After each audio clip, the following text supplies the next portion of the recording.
अस्सलामुअलैकुम, welcome to Sumera kitchen. तो आज सुमेरा के किचन में एक बहुत ही मज़ेदार सी यमी टेस्टी रेसिपी बनने जा रही है हमेशा की तरह। तो आज की रेसिपी भी आप लोग और रेसिपीज़ की तरह ज़रूर ट्राई कीजिएगा और मुझे अपना फीडबैक ज़रूर दीजिएगा कि आपको मेरी ये रेसिपी कैसी लगी। तो अक्सर हम लोग जो डेली रूटीन में खाने बन रहे होते हैं तो उन्हें खा खा कर बोर हो जाते हैं और कुछ अलग हटकर दिल चाहता है कि बनाएं। तो आज जो है वो हम कुछ बारबेक्यू में से बनाने जा रहे हैं। तो आज मैं आप लोगों को एक बहुत ही मज़ेदार सी रेसिपी देने जा रही हूँ गोला कबाब की। जी, तो आज हमारे किचन में बहुत ही मज़ेदार से टेस्टी गोला कबाब बनने जा रहे हैं। तो देख लेते हैं हमें इन गोला कबाब को बनाने के लिए क्या क्या इंग्रेडिएंट्स चाहिए होंगे। तो सबसे पहले तो मैंने 1 टीस्पून ज़ीरा और 1 टीस्पून जो है धनिया, साबुत धनिया जो होता है, तो दोनों को भर के लीजिएगा। 1 टीस्पून दोनों चीज़ें, और उनको दरदरा सा इस तरीके से कूट लिया है या ग्राइंडर में डाल के 1 से 2 मरतबा या 2 से 3 मरतबा इस तरीके से दरदरा सा आप पीस के रख लें। तो ये मैंने कूट के रख लिया है। अच्छा जी, ये मैंने अदरक लहसुन का पेस्ट लिया है 2 टेबल स्पून भर के। कोशिश कीजिएगा कि जो इंग्रेडिएंट्स हम यूज़ कर रहे हैं उनमें जो पानी का एलिमेंट है या पानी की क्वांटिटी है वो ना होने के बराबर हो। तो इस तरह से जो हमारे कबाब का टेक्सचर होगा वो बहुत ही ज़बरदस्त आएगा। तो अदरक लहसुन का पेस्ट लीजिएगा, लेकिन उसमें पानी का जो एलिमेंट है तो वो बहुत कम होना चाहिए, गाढ़ा गाढ़ा होना चाहिए। तो और ये मैंने 4 से 5 अदद बारीक कटी हुई हरी मिर्चें ली हैं, पतली वाली जो तेज़ वाली होती है। तो 4 से 5 अदद ली हैं, बारीक चॉप कर लिया है। आप इन्हें कम या ज़्यादा कर सकते हैं अपने टेस्ट के अकॉर्डिंग। 1 लेमन चाहिए होगा हमें। लेमन 1 से 2 आप ले सकते हैं, अगर रस वाला नहीं है तो आप 2 लेमन भी ले सकते हैं। मैंने यहाँ पर 1 लेमन मैं यहाँ पर यूज़ करूँगी। अच्छा जी, 2 टीस्पून के करीब पिसी हुई लाल मिर्चें मैंने ली हैं। अच्छे से चटपटे से और मज़ेदार से ये गोला कबाब बन के तैयार होंगे। और मैंने ये 1 टीस्पून के करीब भरकर पिसा हुआ गरम मसाला लिया है। 2 टीस्पून कुटी हुई लाल मिर्चें ली हैं। 2 टीस्पून के करीब ही सॉल्ट लिया है या अकॉर्डिंग टू योर टेस्ट। अच्छा जी, 1 कप के करीब मैंने अनियंस को फ्राई कर लिया था, ब्राउन कर लिया था अच्छा सा क्रिस्पी। तो ये 1 कप के करीब ब्राउन अनियंस चाहिए होंगी। और कीमा मैंने बीफ का लिया है। 3 से 4 मरतबा आप इसे मशीन से निकलवा लीजिएगा। बिल्कुल इस तरीके से होना चाहिए और इसमें जो पानी है वो बिल्कुल नहीं होना चाहिए। देखें इसका टेक्सचर बिल्कुल 3 से 4 मरतबा अगर हो सके तो, या तो आप चॉपर में बारीक कर लें या अपने बुचर से कह दें तो 3 से 4 मरतबा वो मशीन से निकाल दे तो बिल्कुल इसका इस तरीके से टेक्सचर होगा और इसमें पानी बिल्कुल नहीं होना चाहिए। तो बस ये मैंने कीमा लिया है बीफ का, अबाउट 1.5 kg या 2 kg के अराउंड है ये। तो बस अब हम अपनी रेसिपी स्टार्ट करने चलते हैं। अब मैं 1 बाय 1 इसमें ये इंग्रेडिएंट्स ऐड करती जाऊंगी। सबसे पहले मैं ज़ीरा और धनिया जो कूट के रखा है ये इसमें ऐड कर दूंगी।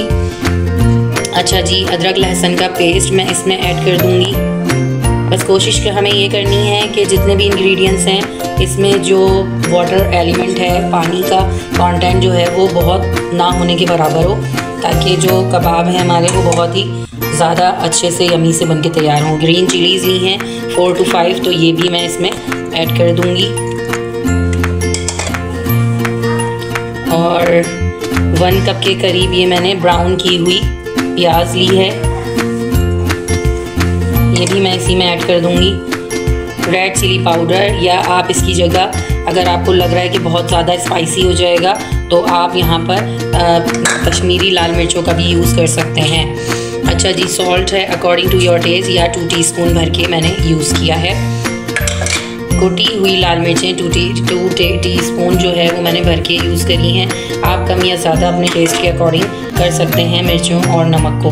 1 टीस्पून भर के मैंने पिसा हुआ गरम मसाला यूज़ किया है, ऐड किया है इसके अंदर। और हम ये 1 लेमन इसमें स्क्वीज़ कर देंगे और इन तमाम स्पाइसेस को हम अच्छी तरीके से मिक्सअप करेंगे और फिर इसको मैरिनेट कर लेंगे अच्छे तरीके से।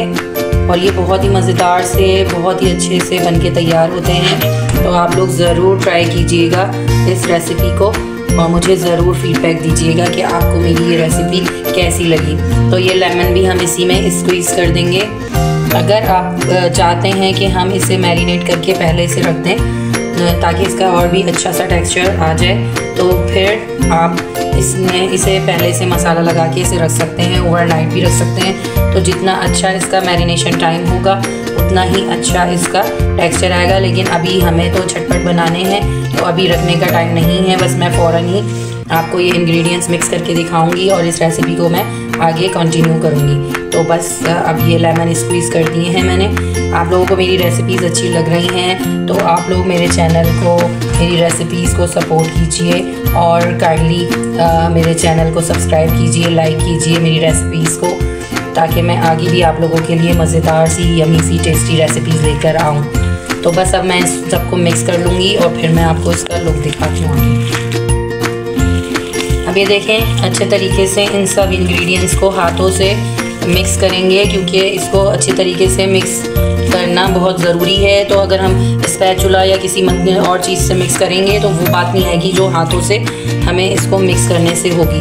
तो अच्छी तरीके से हाथों से जो तमाम स्पाइसेस हमने इसमें ऐड किए हैं वो अच्छे तरीके से मिक्सअप करेंगे।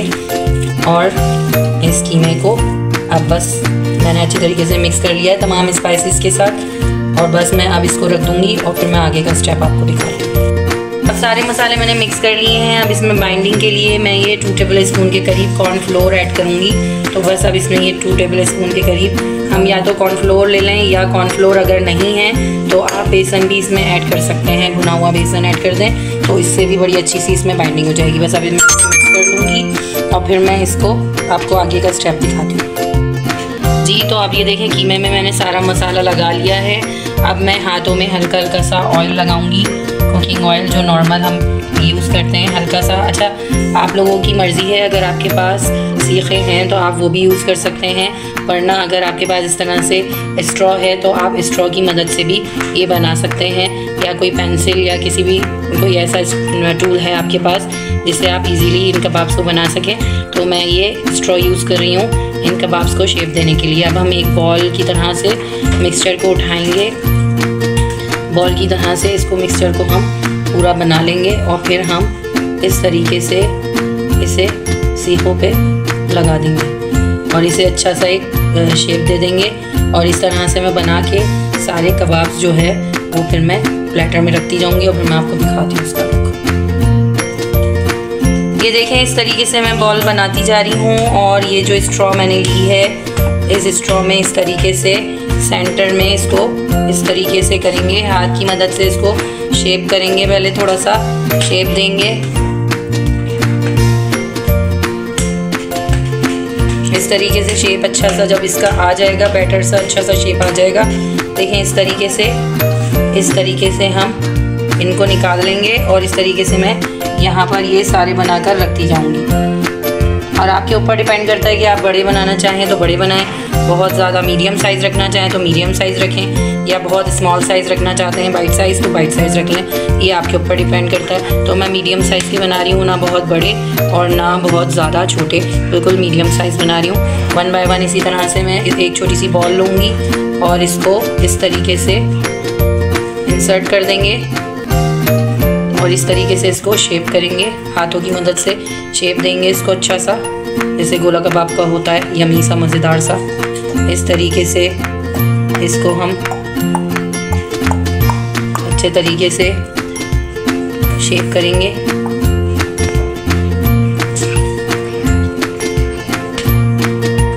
और जैसे मैंने आपको स्टेप बाय स्टेप देखें, इस तरीके से ये देखें, इस तरीके से मैं बनाती जा रही हूँ और ये सारे रखती जा रही हूँ और फिर मैं आपको आगे का स्टेप दिखाऊंगी। अब ये देखें, कबाब जो हैं वो मैंने सारे शेप करके रख लिए हैं, बाकी और कीमा भी बचा है वो भी हम बनाते जाएंगे। अब साथ में ये मैंने एक ग्रिल पैन लिया है। अब आपकी चॉइस है, अगर आपके पास ग्रिल पैन नहीं है तो आप तवे पे भी इसको सेक सकते हैं इन कबाबों को। तो मेरे पास एक ग्रिल पैन है तो इसलिए मैं इसे यूज़ कर रही हूँ। इसमें लाइट सा मैं हल्का सा बिल्कुल ऑयल ड्रिजल करूँगी और इसी में ही हम अपने जो सारे कबाब्स हैं उनको बिल्कुल स्लो हीट पर फ्राई करेंगे, लाइट गोल्डन सा अच्छा सा कलर आने तक। तो अभी हम इसको ऑयल को डाल रहा है मैंने और इसको अच्छा सा हम थोड़ा सा हीट होने देंगे, गर्म होने देंगे थोड़ा सा ऑयल को और फिर हम 1 बाय 1 इसमें सारे कबाब ऐड कर देंगे।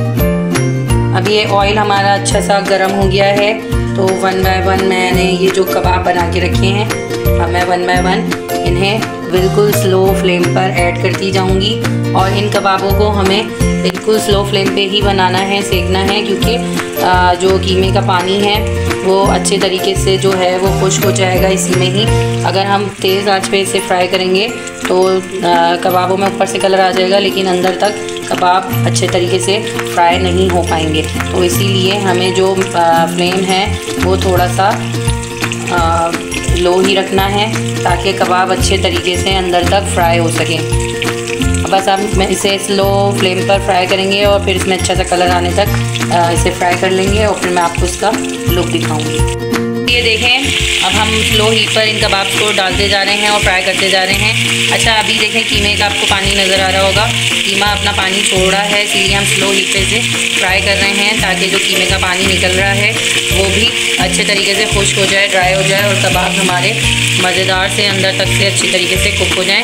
तो इसी तरीके से मैं सारे फ्राई करती जा रही हूँ और इसी तरह से मैं करती जा रही हूँ फ्राई, और फिर मैं अच्छा सा जब कलर आ जाएगा तो फिर मैं आगे का स्टेप आपको दिखाऊँगी। जी, तो ये देखें, इस तरीके से देखें कितना प्यारा अच्छा सा लाइट गोल्डन सा कलर आया है। सारे कबाब हमारे पैन में इस तरीके से मैंने फ्राई करके निकाल लिए हैं और अब मैं कबाबों को साइड पे रख दूंगी और एक तरफ हम जो है वो कोयला रख देंगे चूल्हे पर, ताकि कोयला अच्छी तरीके से दहक जाए और फिर हम इसका कोयले का स्मोक आपको दिखाएंगे कि हम किस तरीके से इसमें स्मोक देंगे। तो अभी सारे फ्राई करके मैं इस तरीके से रखती जा रही हूँ। जी, तो इस तरीके से मैं ये सारे गोल्डन से अच्छे से कलर आने तक फ्राई कर रही हूँ। सारे कबाब हमारे इस तरीके से हो गए हैं। 1 बाय 1 मैंने सारे फ्राई करके इनको रख लिया है और दूसरे चूल्हे पर हमने कोयला भी रख दिया है, ताकि कोयला अच्छे तरीके से दहक जाए और फिर मैं आपको ये सारे फ्राई करने के बाद आपको इसके आगे का स्टेप बता दूँ। ये इस तरीके से देखें, हमने इस कटोरी में ये कोयला रखा और ऑयल डाल के इसको स्मोक दे दिया है कबाबों को। अब इसमें अच्छे से स्मोक आ जाएगा तो फिर मैं आपको इसका फाइनल लुक दिखाऊंगी। तो हमने कोयले का स्मोक इसमें दे दिया है। अब हम ये जो कोयला हमने इसमें रखा था तो अब हम इसे हटा देंगे यहाँ से, और देखें कितने मज़ेदार से यमी से हमारे जो गोला कबाब हैं वो बनके तैयार हुए हैं। अब हम इसे प्लेटर में डिश आउट करते हैं और आपको इसका फाइनल लुक दिखाते हैं। जी, तो ये देखें फाइनल लुक, हमारे कितने मज़ेदार से गोला कबाब बनके तैयार हुए हैं। आप इसका लुक देख सकते हैं, ये कितने देखने में भी टेस्टी लग रहे हैं और खाने में तो इनका जवाब ही नहीं है। जब आप मेरी रेसिपी को फॉलो करके इसे स्टेप बाय स्टेप जैसे मैंने आपको बताया है इस तरीके से बनाएंगे तो इंशाअल्लाह ताला आप लोगों को मज़ा आ जाएगा और आप लोगों के दिल से बहुत सारी दुआएं निकलेंगी और उन्हीं दुआओं में आपको मुझे और मेरे चैनल को हमेशा याद रखना है। तो मैं दिखा देती हूँ कबाब तोड़कर आपको इसका टेक्सचर कि ये कितने मज़ेदार से और जूसी से कबाब हमारे बनके तैयार हुए हैं। तो ये देखें, मैं आपको एक कबाब तोड़ के दिखा देती हूँ। ये देखें इतना मज़ेदार सा और इतना जूसी सा ये कबाब बनके हमारा तैयार हुआ है और अंदर तक से स्लो हीट पर पकाने की वजह से अंदर तक से जो है हमारे सारे कबाब जो हैं वो अच्छे से कुक हुए हैं। जब आप इस तरीके से बनाएंगे तो इंशाअल्लाह ताला आप लोगों को मज़ा आ जाएगा इस रेसिपी को बनाकर। तो आगे भी आप लोग मेरे चैनल को पसंद कीजिए, सपोर्ट कीजिए, ताकि मैं आप लोगों के लिए इसी तरह से मज़ेदार सी टेस्टी और यूनिक रेसिपीज़ लेकर हाजिर हूँ। अच्छा, इन कबाबों को आप पूरी पराठे के साथ या चपाती के साथ सर्व कर सकते हैं, ये आपकी चॉइस है। या तो आप पूरी पराठे के साथ सर्व करें, कुछ लोग खाना पसंद करते हैं पूरी पराठों के साथ और कुछ चपाती के साथ। तो जिस भी तरह से आप इसे सर्व करेंगे ये हर हालत में ही इंशाअल्लाह सबको पसंद आएंगे। मुझे और मेरे चैनल को अपनी दुआओं में हमेशा याद रखिएगा, ताकि मैं आगे भी आप लोगों के लिए मज़ेदार सी रेसिपीज़ लेकर हाजिर हूँ। तब तक के लिए अल्लाह हाफ़िज़।